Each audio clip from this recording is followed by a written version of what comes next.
Hi అండి. అందరికీ నమస్కారం. ఈరోజు మీ ముందుకు ఒక అద్భుతమైన భూదేవి కథతో వచ్చాను. ఈ కథ వింటే మనకు భూదేవి అనుగ్రహం లభిస్తుంది. వీడియోని చివరి వరకు చూసి లైక్ చేయడం, సబ్స్క్రైబ్ చేయడం మర్చిపోకండి. ఇక కథలోకి వెళ్ళిపోదాం. పూర్వం ఈ లోకంలో ఒక దేవత ఉండేది. ఆమె పేరు భూదేవి. ఆమె వలన మనకు అన్నం, నీరు, శాంతి వచ్చేవి.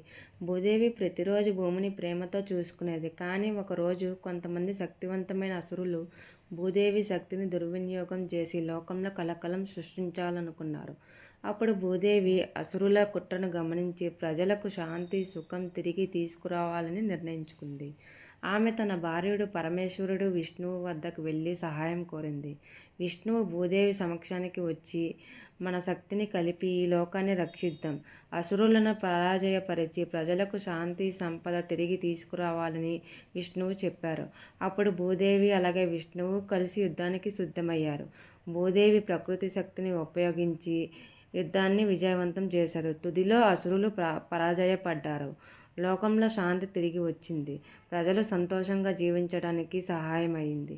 భూదేవి భూమిని ప్రేమతో ఆలింగనం చేసుకుని ప్రకృతి సరిగ్గా పనిచేయడానికి ఆశీర్వాదం ఇచ్చింది.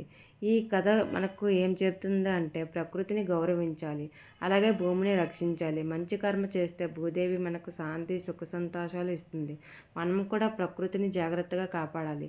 ప్రతిరోజు భూదేవి భూమిని చూసుకుంటుంది. మనం కూడా భూమిని కాపాడితే భూదేవి ఆశీర్వాదంతో మనం జీవితం సుఖ సంతోషాలతో నిండుతుంది. ఈ అద్భుతమైన భూదేవి కథ మీకు నచ్చినట్లయితే మా ఛానల్ని సబ్స్క్రైబ్ చేయడం మర్చిపోకండి. అలాగే లైక్ చేసి మీ మిత్రులతో షేర్ చేయండి. మరొక అద్భుతమైన భక్తి కథతో మళ్ళీ కలుద్దాం.